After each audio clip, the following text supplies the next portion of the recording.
Good morning. நான் உங்கள் maths teacher பேசுகிறேன். All of you welcome to our maths ma'am TNPSC class. இப்போ number சிஸ்டத்தில் பாருங்கள், ஒரு சின்ன கணக்கு. The number obtained by interchanging the 2 digit of a 2 digit number is less than the original number by 27. If the difference between 2 digit of the number is 3, what is the original number? ஆனால் நல்லா பார்த்துங்க, ஒரு 2 digit number இருக்குது. அந்த 2 digit நம்பரை interchange பண்ணும்போது ஒரு 2 digit number வரும். அது ரெண்டுக்கும் இருக்கிற டிஃப்ரென்ஸ் வந்து 27 அப்படிங்கிறாங்க. அதாவது ஒரு பெரிய நம்பரு, அதை இன்டர்சேஞ்ச் பண்ணும்போது ஒரு சின்ன நம்பர் வரும். அதை கழிக்கும் போது நமக்கு 27 வருது. ஒரிஜினல் நம்பர்லேருந்து இன்டர்சேஞ்ச் பண்ணி வர நம்பரை கழிச்சா 27 வருது அப்படிங்கிறாங்க. அப்புறம் அந்த டிஜிட்டுக்கு இடையே இருக்கிற டிஃப்ரென்ஸ் வந்து 3ன்னு சொல்லிட்டாங்க. இது அப்போ அந்த நம்பர் என்னவாக இருக்கும் பாருங்கள். அந்த நம்பர் வந்து நிறைய நம்பர் வரும்.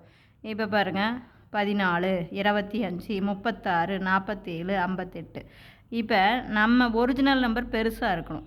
அப்போ இதை திருப்பி போட்டோம்னா பாருங்கள், 41. இதை திருப்பி போட்டால் 14, கழிச்சிங்கன்னா 27.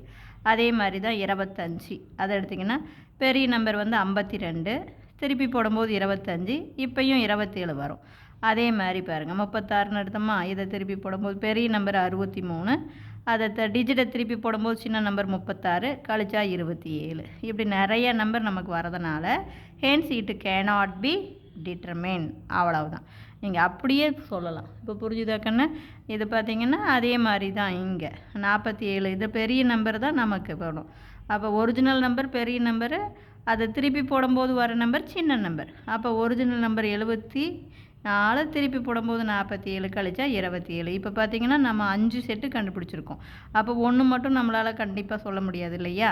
அப்போ so it cannot be determine. அவ்வளவுதான். அதே குறிப்பிட்டு ஒரு கண்டிஷனோடு சொல்லியிருந்தால் நாம் வந்து அது கரெக்டாக சொல்லிக்கலாம். இப்போ புரிஞ்சுதுங்களா? Wish you all the best. Thank you.